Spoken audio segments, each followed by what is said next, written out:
this investigation is going. Okay? Thank you. All right. Ray is with FBI. He's the Deputy Assistant Director of Counterintelligence. For the FBI. Yes, for the FBI.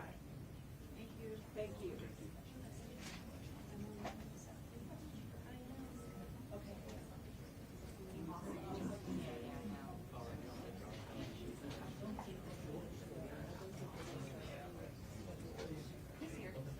No, but you want to drop it?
Oh shit, I'm trying to be next one.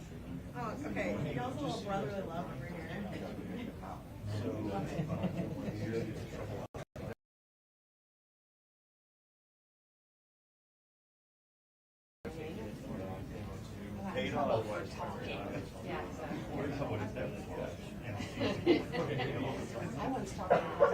Mic check, mic check. Mic check, 1 2 1 2. Mic check. Jeff, is it good? Okay. Speak up next time.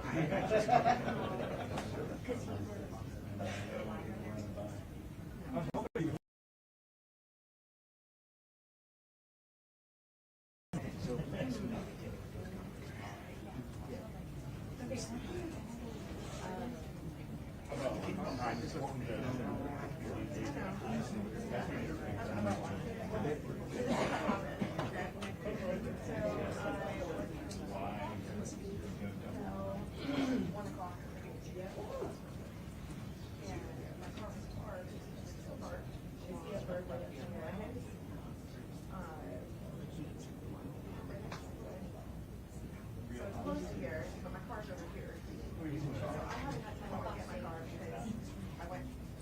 Thank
you.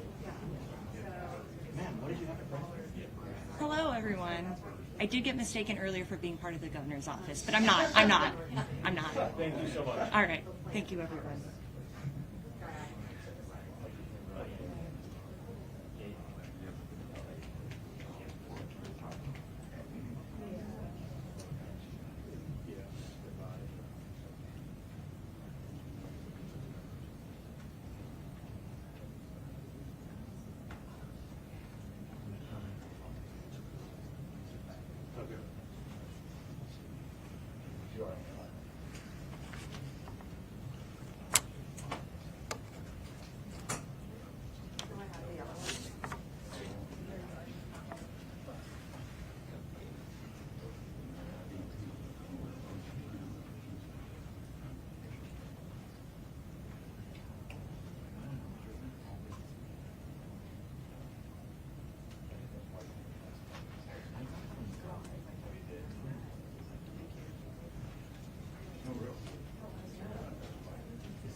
Everybody good?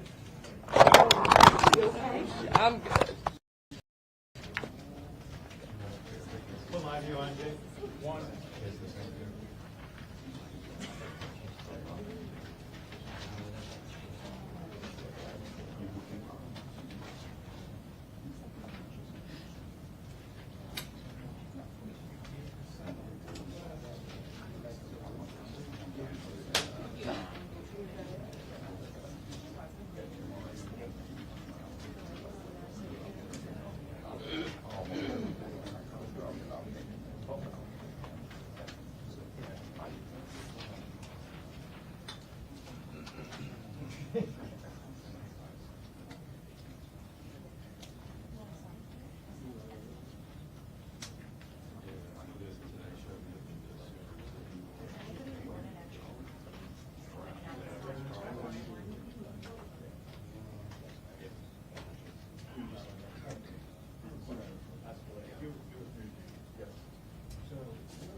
should delay the game, I'm sorry. Another day. Oh, okay. Yeah, she said they should delay it another day. Correct. They should just make it back. Interesting.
Well, what they used to say in Texas was, so in a pinch, everybody's got to do it. Perfect. Thanks so much.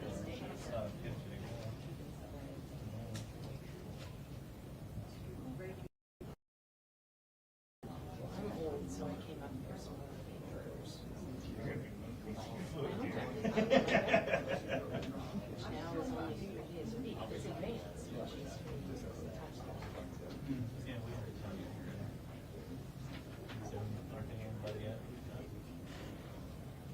yeah, you're right. They are. But they're still. Yeah.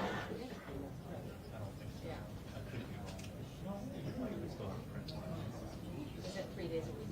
Because they went to 3 days a week to advance. I was at one of those once. That was the best.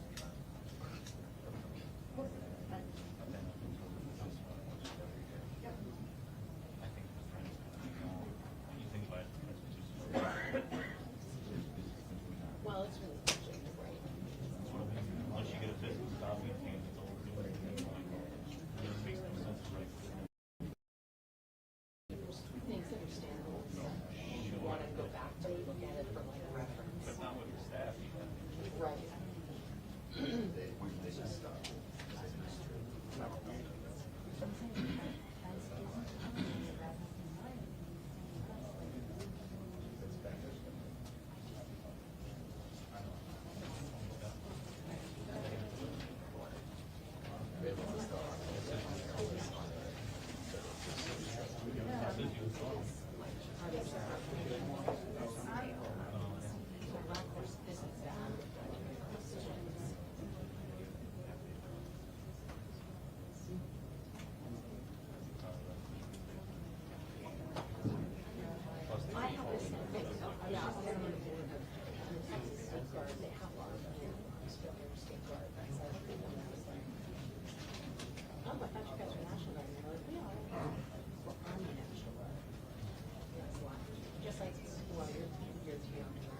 ready?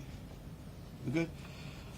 All right, well, good morning. I first want to start off by reminding the citizens of Louisiana that as you travel around the state, you will see the flags of all state buildings at half-mast in honor of those lives that were lost in this horrific act of violence.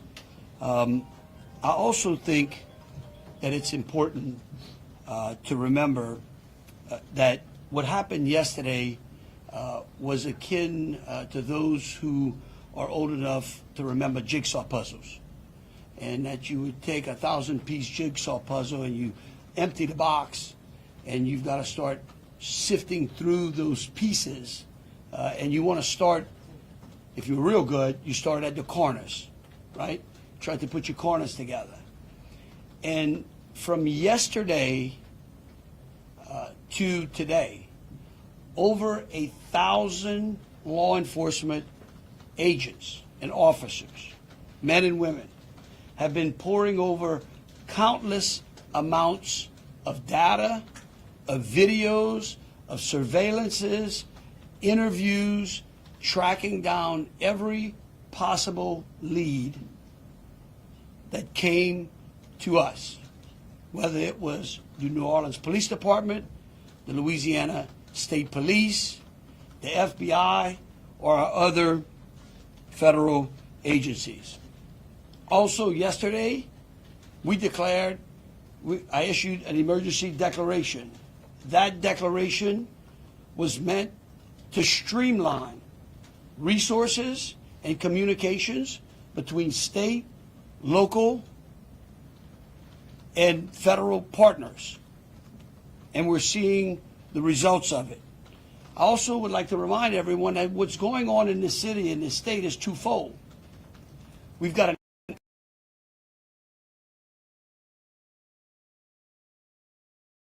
continuing to secure the city in preparation for 3 o'clock kickoff time for the Sugar Bowl.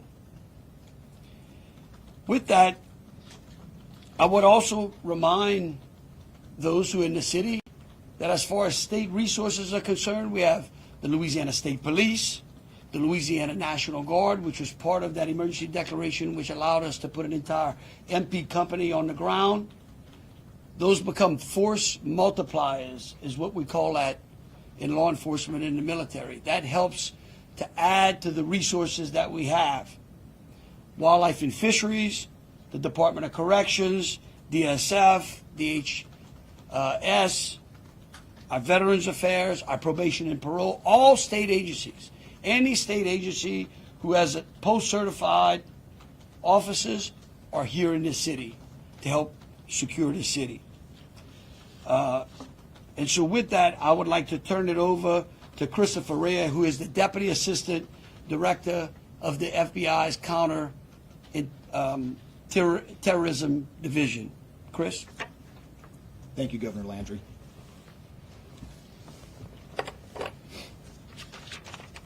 Good morning.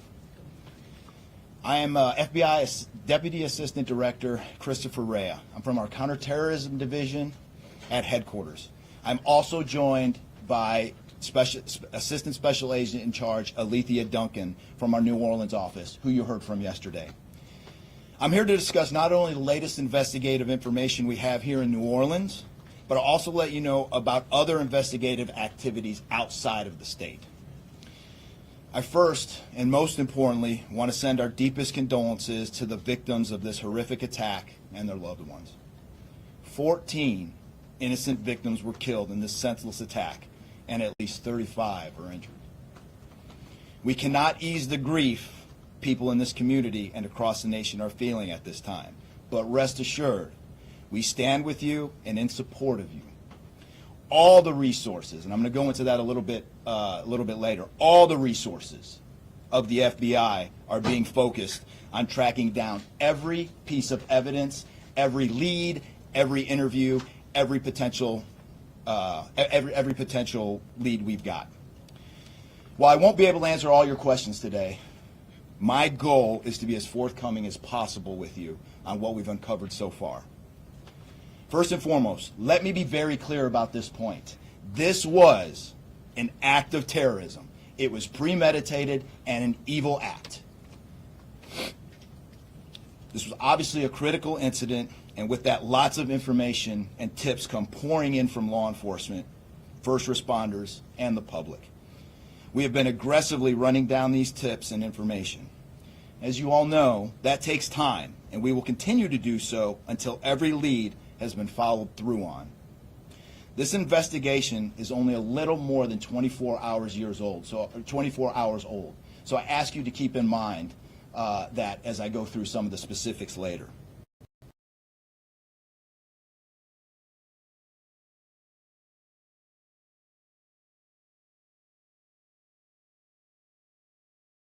Involved in this attack, except for Shamsuddin Jabbar, the subject you've already been briefed on.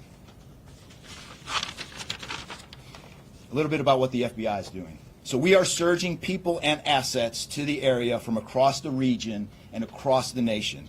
Special agents in multiple field offices across the country have been deployed and are assisting with potential aspects of this investigation and following up on every lead.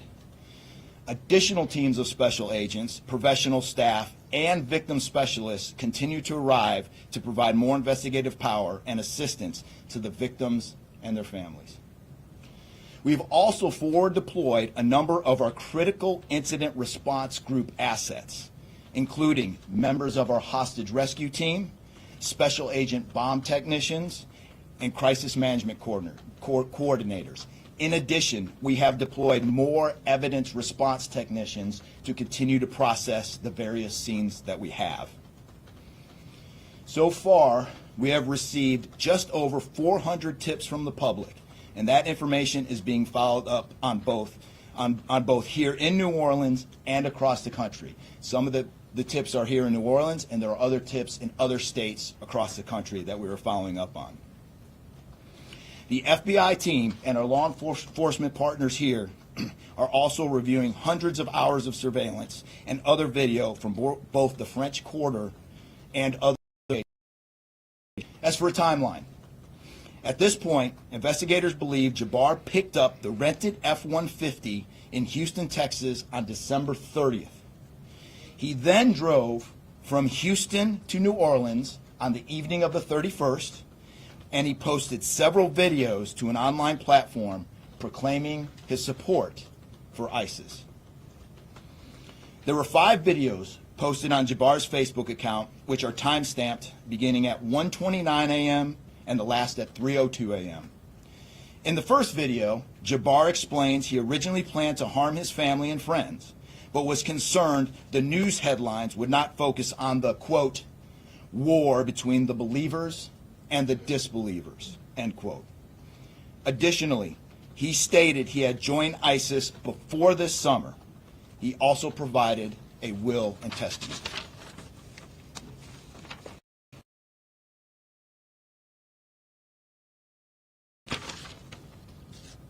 FBI, we have a couple different scenes at the location. We have released the scene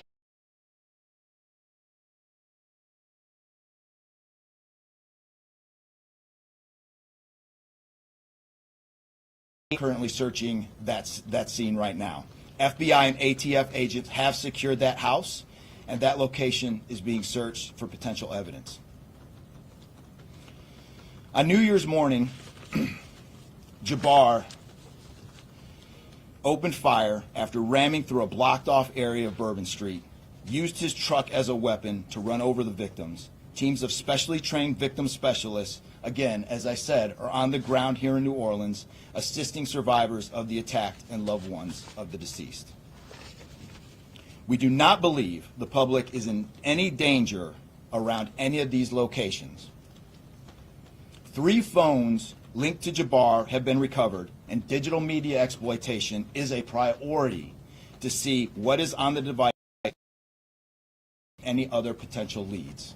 Additionally, we have recovered 2 laptops and are currently reviewing them for any potential leads. Those laptops were recovered at the Mandeville address. Evidence technicians will also be going over the F-150 truck Jabbar was driving. As you know, we recovered an ISIS flag from the back of the vehicle. Jabbar declared his support for the terrorist group on social media, as I stated before, as he made his way to New Orleans. FBI bomb technicians also recovered 2 IEDs in coolers, one from the cross-section of Bourbon and Orleans Street, and the second at an intersection approximately 2 blocks away. There were multiple reports of other devices.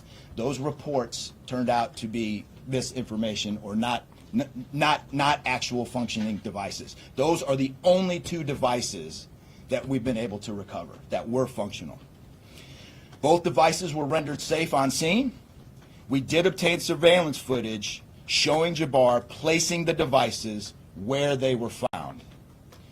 Two other, as I said before, 2 other items of interest were determined not to be IEDs. A little bit about Jabbar. Jabbar himself was born in the United States and is a U.S. military veteran. We are looking in everything in his life. While we have interviewed many people who know Jabbar, we still need to talk to others. Whether you know Jabbar personally, worked with him, served in the military, or saw him in New Orleans or Texas, we need to talk to you. You may not think you have relevant information, but what you know could tie in to one of our investigative leads. Specifically, we want to talk to anyone who was in the French Quarter on New Year's Eve or early on New Year's Day. That includes people spotted near one of the 2 IEDs on Bourbon Street. The IED was inside a cooler, and many people stopped and looked at the cooler and then continued on their way. Let's be clear, again, we do not believe at this point these people are involved in this incident in any way. We want to speak to them as witnesses and want to know what they saw and when. I went down to the crime scene last night. It is very hard to put into words what it looked like and how difficult it was to see. Anyone with information can call us at 1-800-CALL-FBI or send digital tips to fbi.gov/Bourbon Street attack. Response teams finished their work at the crime scene. Bourbon Street has been turned over to the city of New Orleans. As you know, there's also an FBI investigation in Las Vegas. We are following up on all potential leads and not ruling everything out. However, at this point, there is no definitive link between the attack here in New Orleans and the one in Las Vegas. And again, I'll preface, as I close, I'll preface everything with what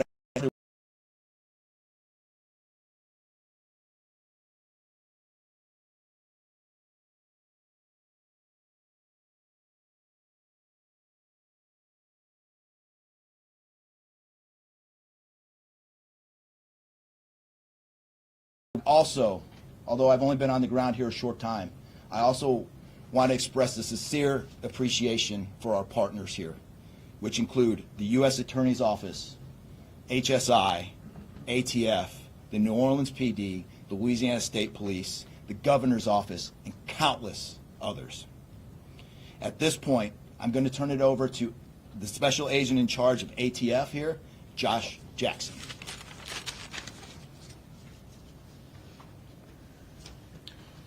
Hey, good afternoon. As stated, my name is Joshua Jackson. I am the Special Agent in charge for the ATF New Orleans Field Division. And ATF's primary mission is reducing and solving violent crime throughout the United States and abroad. Solving part is the focus of this investigation. ATF resources that have been brought to bear to the city and to focus with our federal, state, and local partners have been our national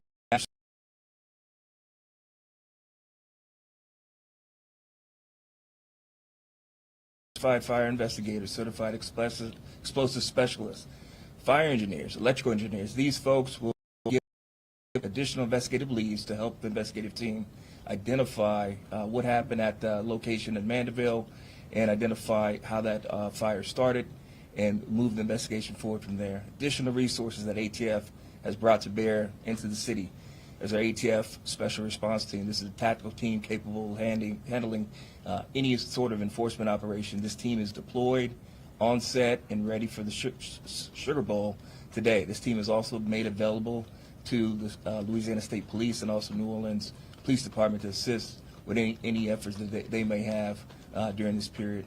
Additional resources, as the governor alluded to, he executed executive powers and had an emergency declared to where ATF was able to tap in to Emergency Support Function 13 resources. This allowed us to bring additional explosive detection canines so that we can safely sweep the city and safely sweep the Super Bowl in preparation for the game today.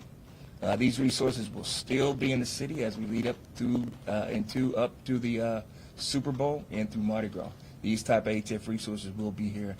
The last resources ATF has brought to bear, and probably the most important one, is our victim witness coordinators. These folks come in and they provide resources to the victims and the family members that have suffered greatly during this tragedy. The entire city hurts, but the victims and the family members are in need of resources and care long after this investigation wraps up.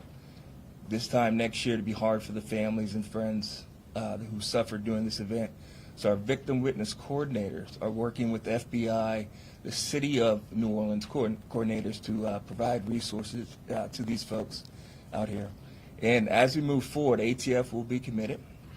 We will work with the investigative team moving this investigation forward, but also will be here.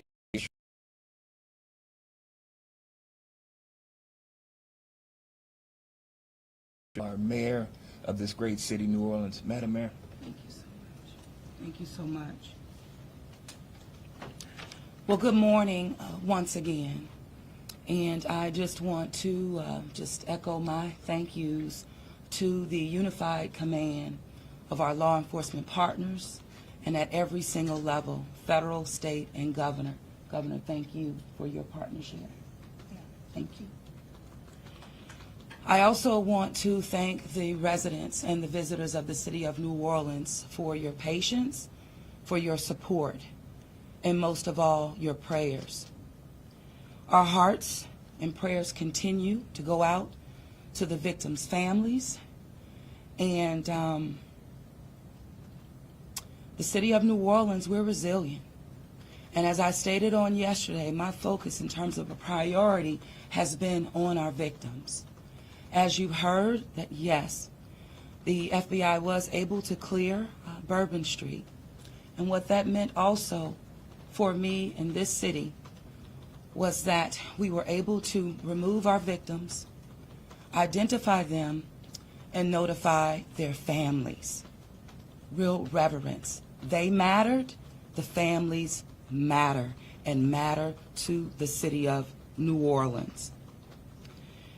In addition to that, I want to just thank again our federal partners in Washington, listening to my plea personally for the additional resources to allow for the scene to be cleared, and again, attending to our victims. I walked by each one, and I did the sign of cross in my own way, because reverence, again, is important. So while we have been able to have Bourbon Street returned back to the city of New Orleans, and the due diligence has been done, that then allowed me to give the go-ahead to begin the cleaning of Bourbon Street. That started happening in the morning about 2 a.m. It was completed before 8 a.m. this morning. But that has really set the tone, I would say, and with the confidence that I have in the law enforcement partners, all of the resources that have been activated, how we have made sure that safety continues to be our top priority, how our assets have been deployed strategically, again, for the safety and the protection of our visitors and our residents in the city. And because of that, the confidence is there to reopen Bourbon Street to the public prior to game time today. The first order will be to allow for vendors to come in and service the businesses. That's important in order for us to stand up activation, as you know, Governor. And so with that, I want to reassure the public that the city of New Orleans is not only ready for game day today, but we're ready to continue to host large-scale events in our city because we are built to host at every single turn. I want to, again, thank all of those who respond.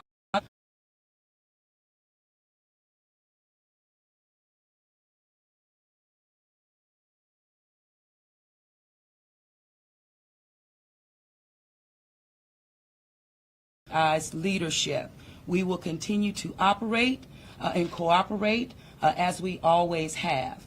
So I want to also thank all of our partners for the added resources for victim and crisis management. We know that that's, again, important. Working with our partner, the Greater New Orleans Foundation, we have set up a fund for our victims' families for not only the future. As you heard, this is going to be a long process for our people. So with that, the city of New Orleans, and with all of my confidence, we are ready. And we could not get here, again, without the unified presence, support, and cooperation. We are stronger together. And I want to say again, thank you so much. Thank you, Governor. So once again, the governor would like me to reiterate that Bourbon Street will be prepared for full activation before game time today. We know 3 p.m., so we're working towards 2:30 p.m. But prior to game time, the kickoff, Bourbon Street will be restored. So we're hard at work now. Our teams are now, and of course, working with our business community to serve our public and serve our residents and our visitors alike.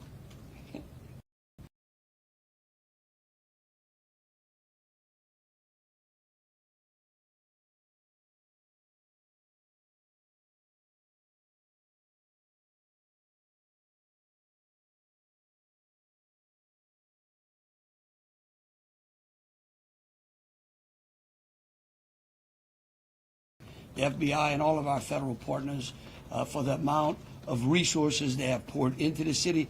This type of event, and that's the tragedy of it. And I think it's important for people to understand that to protect our citizens in America from evil, you have to crush it. You can't go out there and placate it. You can't go out there and say, oh, I'm going to put this in place and that in place and hope that evil doesn't show up on your doorstep, because it will. You have to crush it. And that's what we're going to do here. We're going to put it all behind us. We're going to continue to keep the victims, those that are in the hospital, either fighting for their lives or trying to recover, in our thoughts and in our prayers.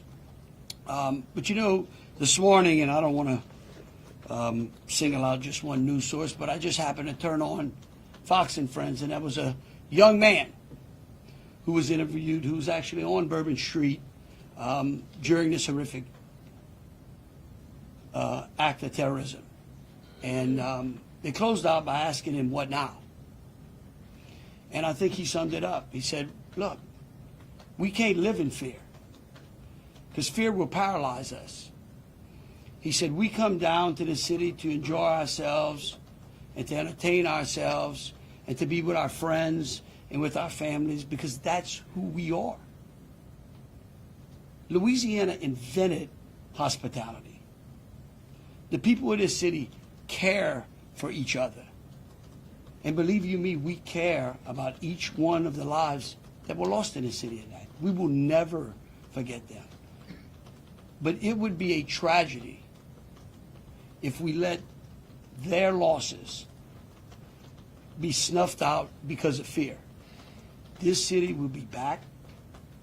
We will be open to family and friends and loved ones.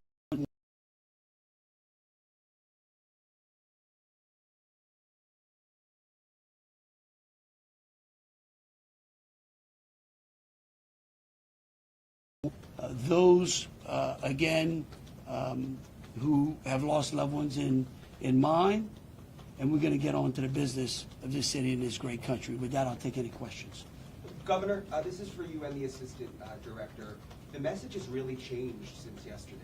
Yesterday, the FBI said that people should be vigilant, that he did not act alone, that he likely had help, and now you're coming out the very next day and saying he was a lone wolf, everything is safe, the game moves on, everybody had a good time.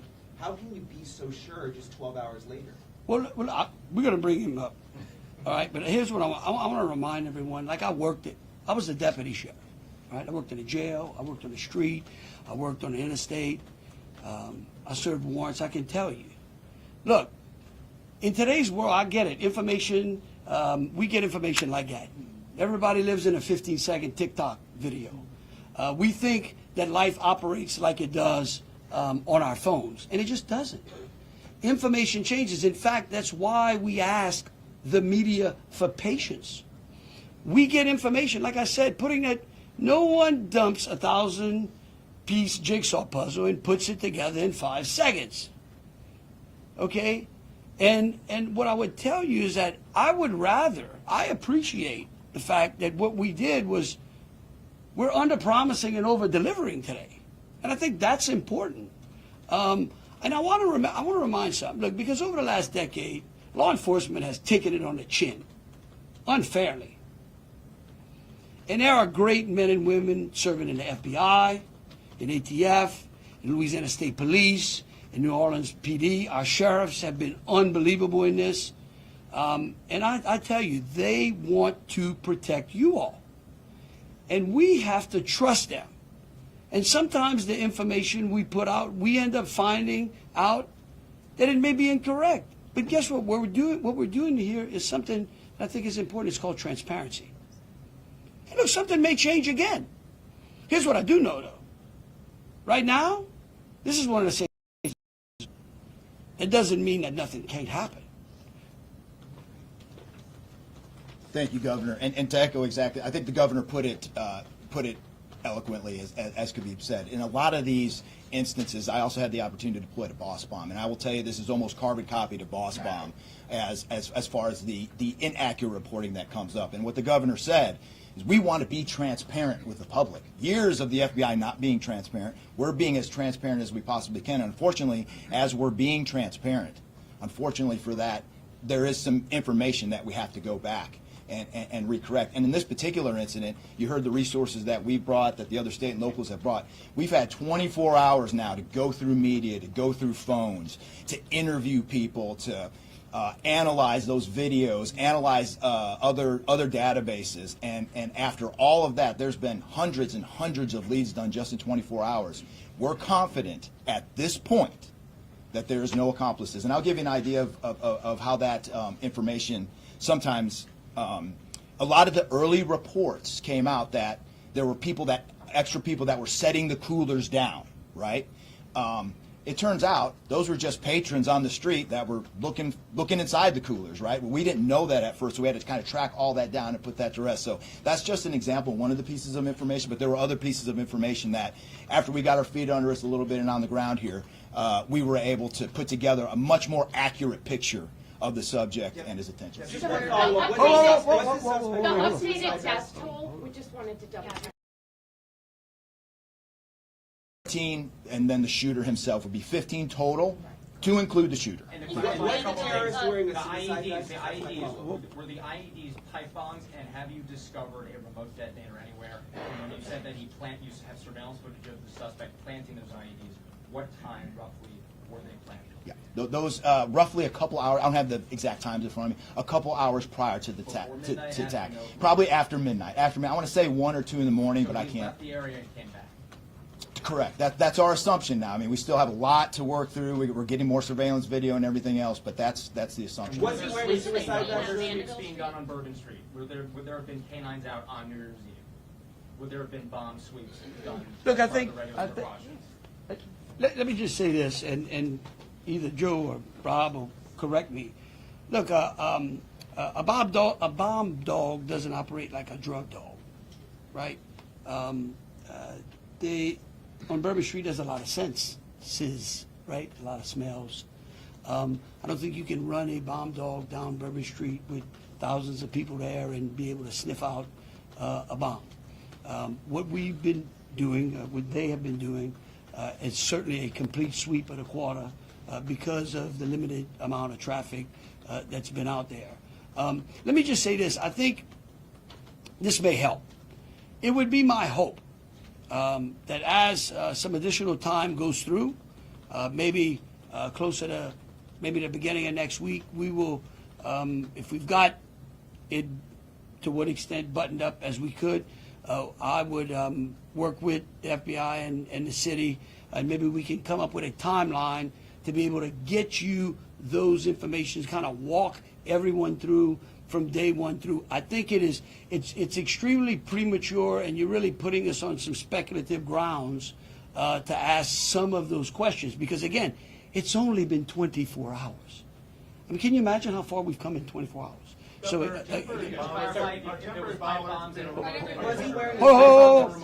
we'll go one at a What is time. being done to make Bourbon Street safer tonight than it was New Year's Eve? Are temporary bollards being brought in to block off the street, and why weren't those used on New Year's Eve?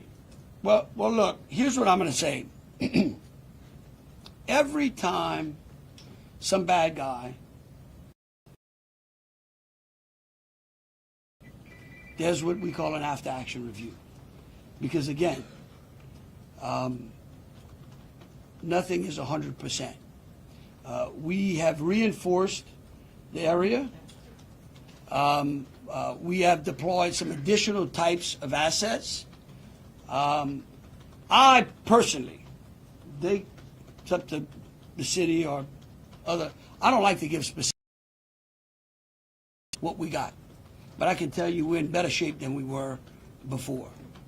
We have time for 2 more questions. Director, when you speak to the Mandeville scene, So- when you speak to the Mandeville scene, And then and what do you- some neighbors at that site told us they smelled smoke early in the morning. Was there a fire there? Any kind of burning happening? Yeah, Do great. you still believe that fire happened after the suspect was killed? That's correct. Yeah, I'll move to 18. I do want to address the suicide vest question. I want to kill that one right away. Okay. There was no evidence that the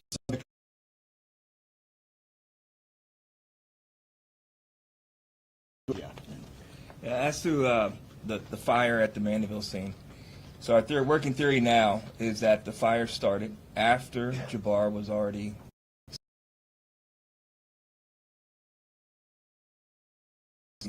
long cord that extended that time. You could also have pressure cookers that were put on top of the stove filled with gasoline, and then it went off. There's a lot of different ways to do it, but that is why our ATF National Response Team is here to answer those questions and get that investigative lead back to our team.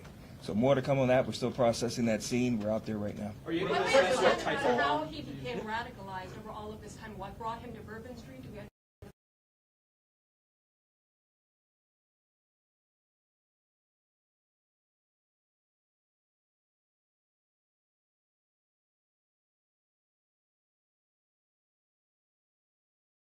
that it was lots of people New Year's Eve, with a target for an attack.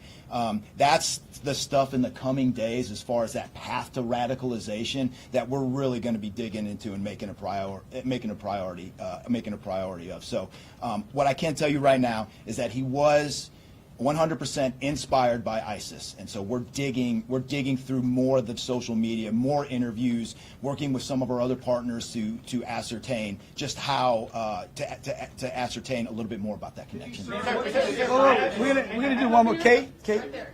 You've had your hand up for a while. Yeah. Sir. Thank you, I appreciate it. Yeah. It's actually for Special Agent Ryan. Sir, I prefer. in order to reassure people, would you be able to explain the analysis and evidence that has led to this most recent understanding that he was a lone actor and that there is at this point, at least from your understanding, no further danger to the public? Sure. I think a lot of that, multiple interviews, the hundreds of interviews that we've conducted so far, the social media review that we've done of his accounts, by my count now, the 5 devices we have, the 3 cell phones and the 2 laptops, been able to initially triage or go through that, and there is just nothing to indicate through call records, through anything on those devices, through interviews, through anything in our systems that he was aided in this attack by anybody. And again, I have to caveat, like the governor said, it's just 24 hours into it. And that could change, but right now we've got a much better picture and much more confidence on what we were dealing with than we were just 24 hours ago. All right, look, thank y'all so very much. Again, we are going to try to get y'all as much information as possible, so any additional information will be put out through press releases. Thank you so very much. Are we going to be making Bourbon Street a pedestrian only, or are we going to be allowing cars to drive through? Pedestrian only.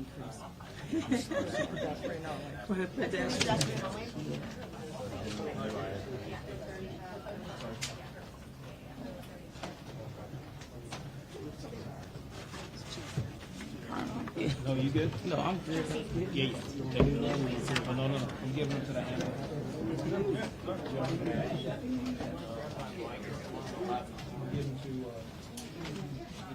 On the stand or not?